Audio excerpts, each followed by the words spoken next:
सपने क्या होते हैं? क्या वे सिर्फ रात की नींद में देखे गए ख्याल हैं, या कुछ ऐसा जो दुनिया को बदल दे?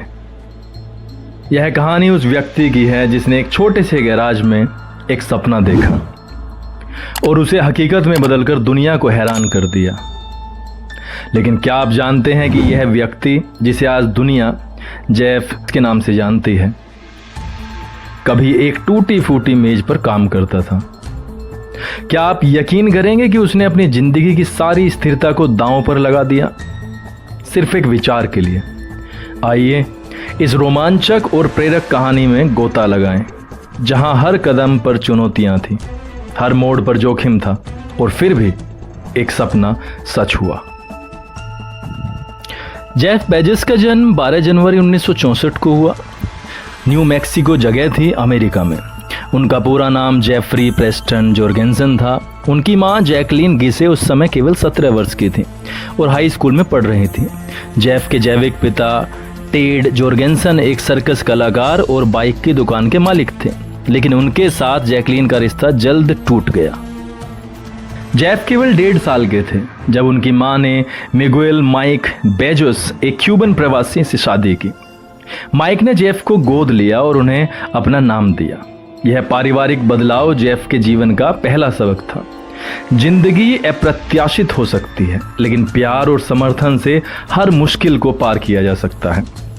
जेफ का बचपन ह्यूस्टन टेक्सास और मियामी फ्लोरिडा में बीता। उनके दादा दादी का न्यू मैक्सिको में एक रेंच था जहां जेफ गर्मियों में समय बिताते थे। वहां उन्होंने पशुपालन, मशीनरी ठीक करना और मेहनत की कीमत सीखी। जेफ की मां, जो खुद आर्थिक तंगी से जूझ रही थी, ने जेफ को मेहनत और आत्मनिर्भरता का महत्व सिखाया। जेफ ने छोटी उम्र में ही तकनीकी रुचि दिखाई।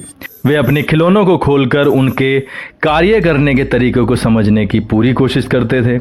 एक बार उन्होंने अपने पालने को स्क्रू ड्राइवर से खोलने की कोशिश की ताकि वे बाहर निकल सकें।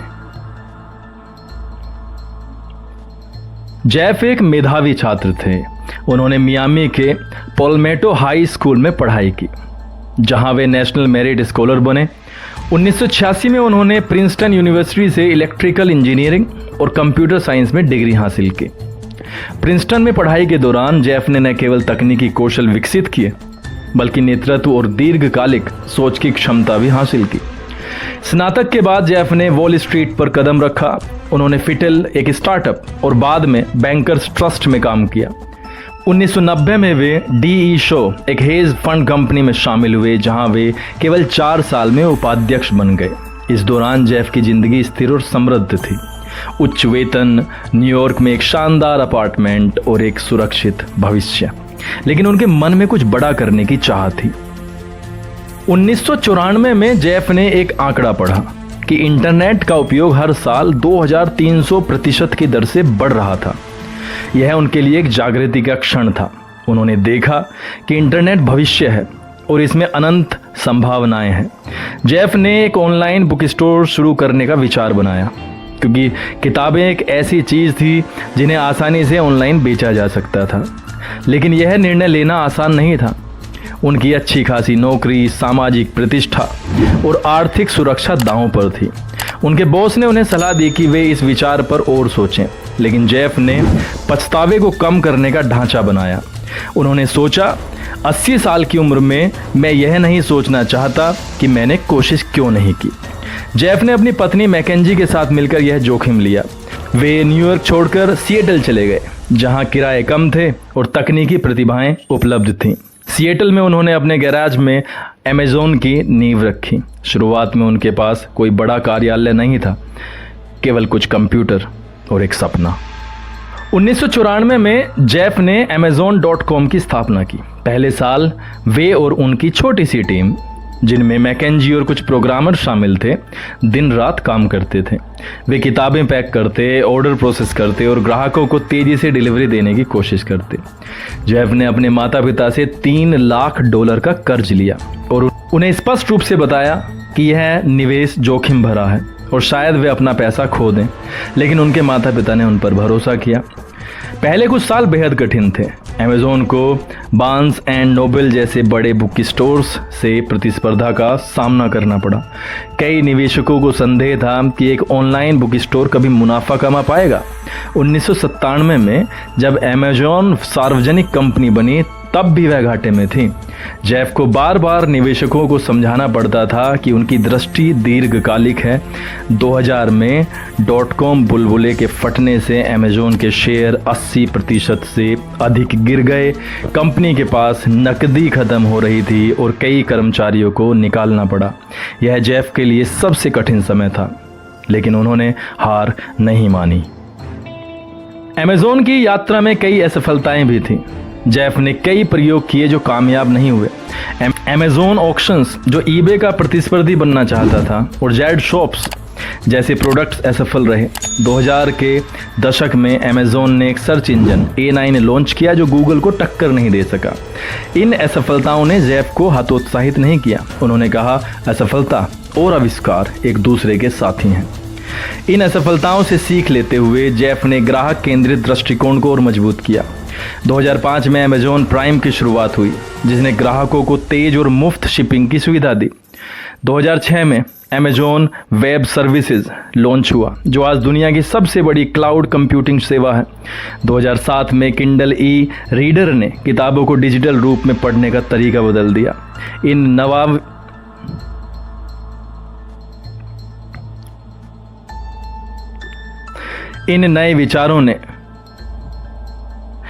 नए विचारों ने अमेज़ॉन को एक बुक स्टोर से एक वैश्विक टेक्नोलॉजी दिग्गज में बदल दिया। जेफ का व्यक्तिगत जीवन भी उनकी कहानी का महत्वपूर्ण हिस्सा है। उन्होंने 1993 में मैकेंजी स्कॉट से शादी की, जो अमेज़ॉन की शुरुआत में उनकी सबसे बड़ी समर्थक थी। मैकेंजी ने न केवल कंपनी के शुरुआती दिनों में काम किया, बल्कि जेफ के सपनों में विश्वास भी किया। हालांकि 2019 में उनका तलाक हो गया, जो दुनिया के सबसे महंगे तलाकों में से एक था। इसके बावजूद दोनों ने एक दूसरे के प्रति सम्मान बनाए रखा। जेफ और मैकेंजी के 4 बच्चे हैं और जेफ हमेशा अपने परिवार के लिए समय निकालने की कोशिश करते हैं। अमेज़ॉन की शुरुआत में जेफ ने व्यक्तिगत बलिदान भी दिए। वे लंबे समय तक अपने परिवार से दूर रहे और कई रातें ऑफिस में सोफे पर सोते हुए बिताई। उनकी यह मेहनत और समर्पण आज लाखों लोगों के लिए प्रेरणा है। जेफ की महत्वाकांक्षा केवल अमेज़ॉन तक सीमित नहीं थी। 2000 में उन्होंने ब्लू ओरिजिन की स्थापना की, जिसका लक्ष्य अंतरिक्ष यात्रा को सस्ता और सुलभ बनाना है। ब्लू ओरिजिन ने 2021 में जेफ को अंतरिक्ष में ले जाकर एक ऐतिहासिक उपलब्धि हासिल की। जेफ का मानना है कि मानवता का भविष्य अंतरिक्ष में है और वे इसके लिए काम कर रहे हैं। जेफ बेजोस की कहानी सिर्फ एक व्यक्ति की नहीं, बल्कि एक ऐसे दृष्टिकोण की है जो असंभव को संभव बनाता है। उन्होंने हमें सिखाया कि सपने देखने की कोई सीमा नहीं होती, चाहे वह एक टूटी मेज पर किताबें पैक करना हो या अंतरिक्ष की सैर। जेफ ने हर कदम पर दिखाया कि हिम्मत और मेहनत से कोई भी बाधा छोटी पड़ सकती है। उनकी जिंदगी की चुनौतियां, आर्थिक तंगी, पारिवारिक बदलाव, प्रतिस्पर्धा और असफलताएं हमें याद दिलाती हैं कि हर मुश्किल एक नया अवसर लाती है। तो अगली बार जब आप अपने सपनों से डरें, जेफ बेजोस को याद करें। अगर एक गैराज में शुरू हुआ सपना दुनिया बदल सकता है, तो आपका सपना क्या नहीं कर सकता। उठिए, जोखिम लीजिए और अपने सपनों का पीछा कीजिए, क्योंकि यही वह रास्ता है जो आपको असाधारण बनाता है।